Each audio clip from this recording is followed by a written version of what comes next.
everybody, welcome back. With effect from 1st July 2025, the Council for Estate Agencies has published a comprehensive guideline on anti-money laundering, proliferation financing, and countering the financing of terrorism. Now, this is going to affect all real estate salesperson, and we must now comply with this latest requirement. Now, in today's video, we will walk you through some of these new rules step by step. So before we dive into the new requirements, let's clarify some important terms that you will hear throughout this video. Now, firstly, the client. Now, the client is the person that you have signed an estate agency agreement with and who has engaged you for your services. So this could mean the seller, the buyer, landlord, or tenant. The beneficial owner, known as BO, this refers to the ultimate beneficiary who may be behind the scenes. So even if you are not dealing with them directly, your duty is to determine whether your client itself is also the beneficial owner. So for example, a person who is buying a dwelling house is typically both your client and as well as the beneficial owner. But sometimes in more complex cases, you might be dealing with company's representative. Now that representative that you're dealing with is your client, but that person is not the BO. So the BO might be the stakeholders or the managing director who are ultimately owning or controlling the company. Or in another instance, it could be a person who is a power of attorney for the person behind the scene. And that person that is your power of attorney is your client, but the ultimate beneficiary behind the scene is known as the BO. Now, a legal person refers to an entity rather than an individual. So this can be a company, a trust, or any other types of legal arrangement. So when you're dealing with a legal person, you're actually interacting with its representative. But the same drill is this, we will still need to identify who ultimately controls or benefits from this legal arrangement. These people behind the scene are known as the beneficial owners. Lastly, a PEP. This is known as a politically exposed person. This refers to an individual who is or has been entrusted with a prominent public function. This could mean having a prominent public function in Singapore or in a foreign country. Or it could be a person who is holding a prominent function in an international organization. Now, because PEPs hold positions of influence and may be at higher risk for corruptions or things like misuse of funds, the guidelines basically require us to do enhanced checks when we are dealing with them or their close associates or family members. The next term is UCP. It stands for unrepresented counterparties. That simply just means a party that is not represented by any salespersons. Other than the terms, it is also good for us to understand more what is money laundering, known as ML, proliferation financing, known as PF, and terrorism financing, TF. We're going to look into a little video next.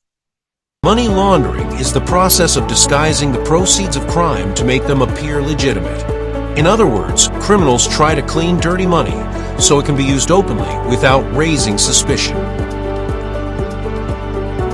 This process usually happens in 3 stages: placement, layering, and integration. Next, let's focus on proliferation financing. This refers to providing funds to support the development, acquisition, or spread of weapons of mass destruction, as well as their delivery systems and related materials. Imagine a trading company set up in Singapore, ostensibly to import industrial machinery. On paper, everything seems legitimate. But behind the scenes, the company is linked to a foreign network seeking to acquire components for nuclear weapons. To move money without detection, the network invests in commercial properties. They buy a building, later resell it at a profit, and use the proceeds to fund the purchase of prohibited materials overseas. The property transactions appear normal to banks and authorities, but the money has effectively been funneled toward weapons development. Now let's talk about terrorism financing. It is the act of providing funds or financial support for terrorist activities. Unlike money laundering, the funds don't have to come from crime. They may come from legitimate sources such as salaries, donations, or even community fundraising. Once money is redirected towards supporting terrorism, whether it was earned legally or illegally, it becomes a serious threat to safety and security. Imagine a seemingly ordinary individual renting out several residential units in Singapore. But instead of using the rental income for normal purposes, the landlord secretly diverts part of it to fund a terrorist organization overseas. Some funds are sent directly, while others are funneled through charities that act as a front. From the outside, it appears like an everyday property business. But behind the scenes, the rental income is financing acts of violence in another part of the world. In summary, there are a few checks that RES must conduct. Step 1, we must check for customers' due diligence. Step 2, enhance customer due diligence check if need be.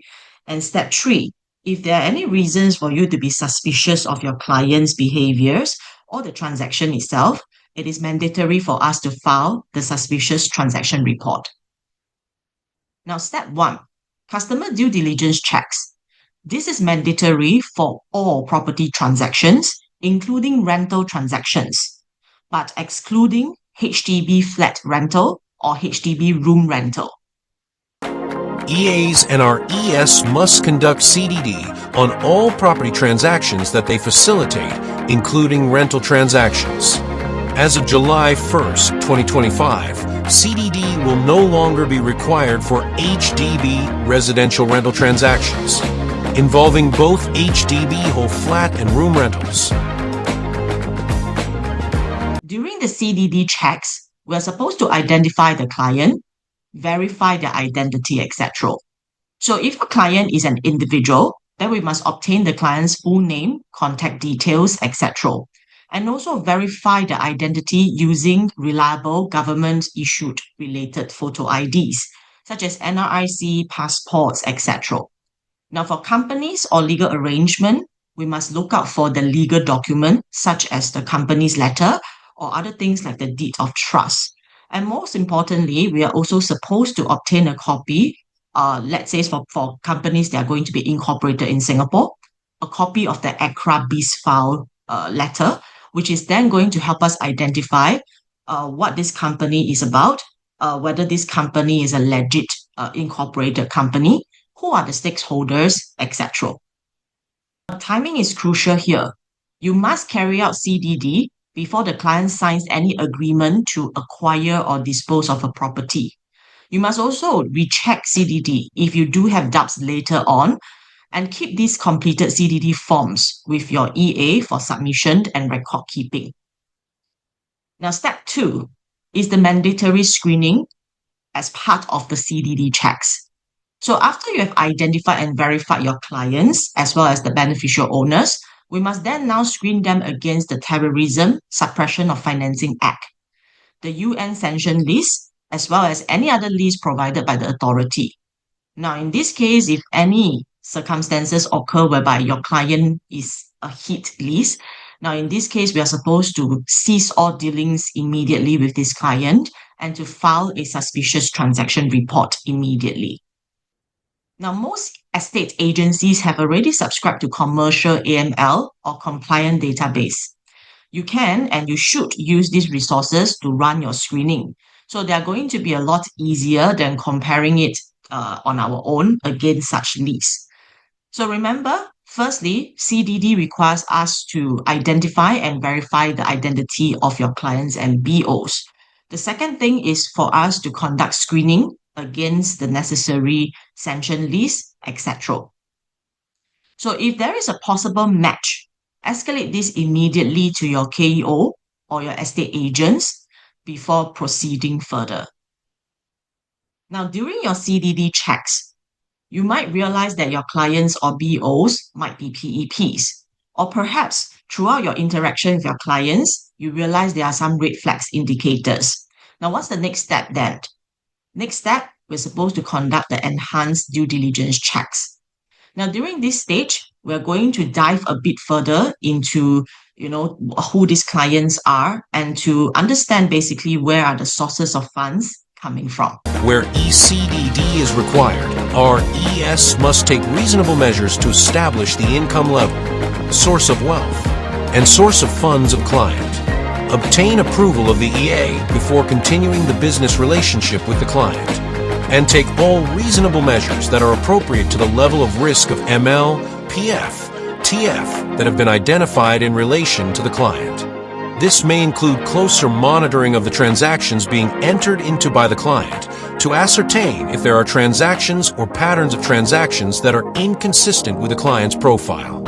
Additionally, we may refer to the following sources when conducting ECDD measures: using the internet and media as sources for determining, verifying, and monitoring information, commercial screening databases to help identify the client, and to check against various sources for adverse news. FATF guidance paper on dealing with PEP. Now, lastly, perhaps after the CDD or after the ECDD, you realize that there are reasons for us to be suspicious, or in fact, perhaps your client's behavior is in a way suspicious. This is the time for us to raise this immediately to your EAs, and after which the decision might be to file the suspicious transaction reports. Now, red flags can come from three broad categories. Basically, the client's background, it could be the client's behavior, or perhaps unusual transaction patterns. So, for example, if you come across a client who has multiple passports, or maybe unusual occupations, or maybe they're being based in some of the high-risk countries, this is where it is important for us to conduct ECDD to determine the risk levels. Things can come in the form of clients' behavior, such as maybe some of them might have reluctance to provide document, or maybe they're providing inconsistent information. These are sources that is going to be indicative to us that can be a red flag, and therefore perhaps ECDD is required, and if required, a suspicious transaction report has to be filed as well. Now, lastly, it could be unusual transaction patterns. So, for example, the deals might be inconsistent with the client's profile, or maybe unusually complex ownership structures, or maybe in a way some unexplained urgency to close a deal. Those kind of things are all red flags indicators. Now, once you have a red flag indicator, or if you're dealing with a PEPs, immediately we are supposed to conduct enhanced due diligence. And once again, if there are any reasons throughout this interaction with your clients and the BO that you realize that there are, some suspicious behavior, or there are reasons for you to be doubtful of who your customers really are, it is time for us to escalate these to your EAs and move forward. And perhaps that's to basically file a suspicious transaction report. The same CDD checks must be carried out on all landlords and tenants, including any beneficial owners. For individuals, this means verifying their NRIC, and for entities, reviewing their legal documents. After completing the checks and confirming the identities of clients and all beneficial owners, our ES must look out for any red flags. If red flags are present, enhanced CDD is required. Where there are reasonable grounds for suspicion, or if illicit clients are identified, a suspicious transaction report must be filed. For PEP, enhanced CDD is mandatory. If there are reasonable grounds for suspicion, or if illicit clients are identified, an STR must be filed.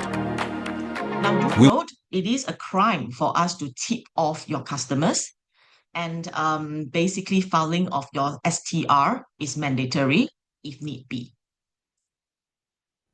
So hopefully everybody found this video useful, at least as a small size nugget bite for you to rely on when you're doing your CDD checks. So good luck, everybody.